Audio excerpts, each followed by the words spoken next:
David Funk, and I usually sit over here by the windows on Sunday morning. And for many years, I sat behind Loretta Shirley and Joan Evans, and they were always in the row ahead of me. And so now that I've seen the video and stuff, it makes sense. We had a couple in our church that became missionaries to China, and she got so excited when we sent them out. And then, you know, now I understand that she was in Taiwan. It makes a lot of sense. And there was, I have to tell this. I told my wife when I got the opportunity, I would tell this story. It's like, I'm not big on social media, and I work with computers all day. I don't like doing that kind of stuff. And so we sent the Kowalskis out as missionaries, and they said, don't forget, we have our own Facebook page, and you can keep track of what we're doing by checking in on our Facebook page. And Joan gets all excited. She goes, oh, isn't that exciting? They're going to be on Facebook. I can keep track of them. She turns around and asks me, and Dave, are you going to keep track of them? And I go, I don't have a Facebook account. And so she shamed me into getting a Facebook account.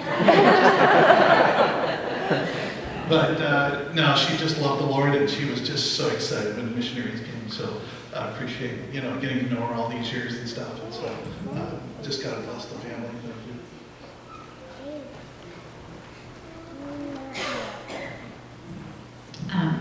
I loved your mom. She was just one of the most delightful women and a true woman of God. She reflected Jesus in everything that she did. And I worked with her with in different areas, but one area she worked in was Bible study here at the church. But it wasn't just at the church. She was doing it at different senior centers around here. And when she went into assisted living, what did she do? She did Bible studies. And you know, that was her heart, to encourage women in their faith, and that she would help them grow. And I love that about her. Nothing stopped her, her age, her sickness. You know, sometimes we make so many excuses for ourselves, but she didn't do it. She just kept going. And there are times when you really can't. And there came a time when she really couldn't anymore. But she worked until she could. And I love that about her. She did not give up. And because she loved people and she loved Jesus.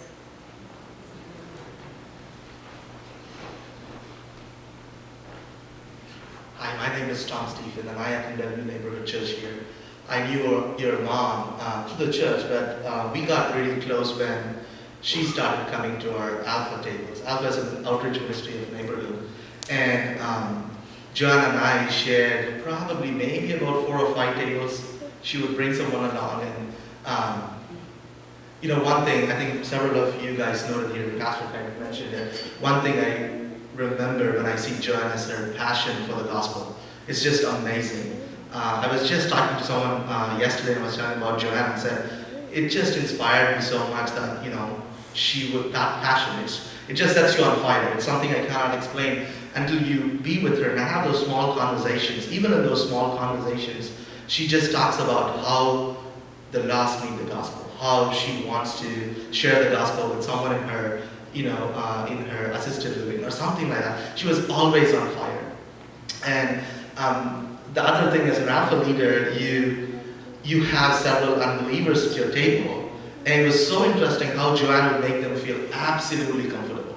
She was a missionary here with all of her Bible knowledge and all her experience in the mission field. An unbeliever steps into the table. It's just amazing how they connect. Joanne has been able to do that, and that was an awesome help to me.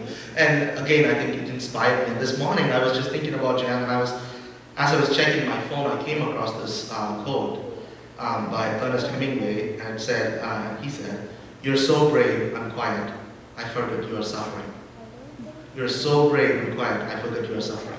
Towards the end of our Alpha tables and stuff like that, there were times when Joanne would be really suffering, and I had no clue about it. We would ask for prayer requests, and that's when she would open up. And I'm like, you have been smiling and laughing and sharing jokes all this time, and going through a pain like that, that's just awesome. And I think it's the grace of God in our life to split. Thank you.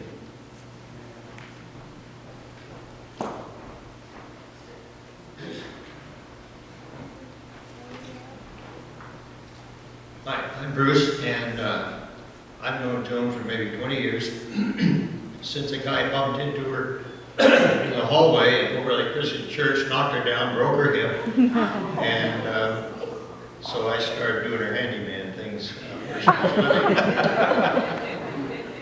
There are doorbells now without wires, and you just glue them on and it'll ring. So there's a group called Prisoners for Christ, and one of their items is to mail order Bible studies, a couple per month, to prisoners across the USA.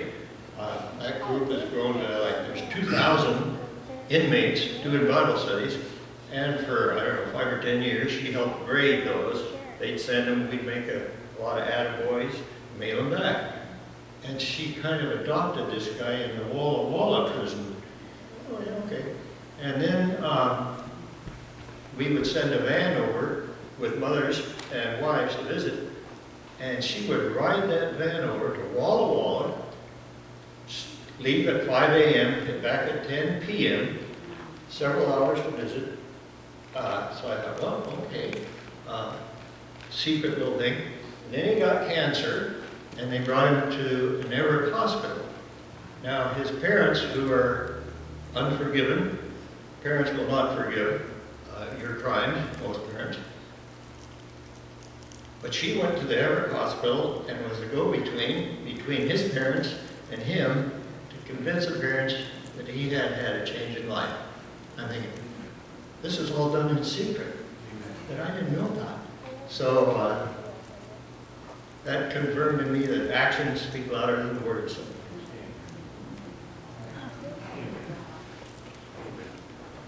I do trust that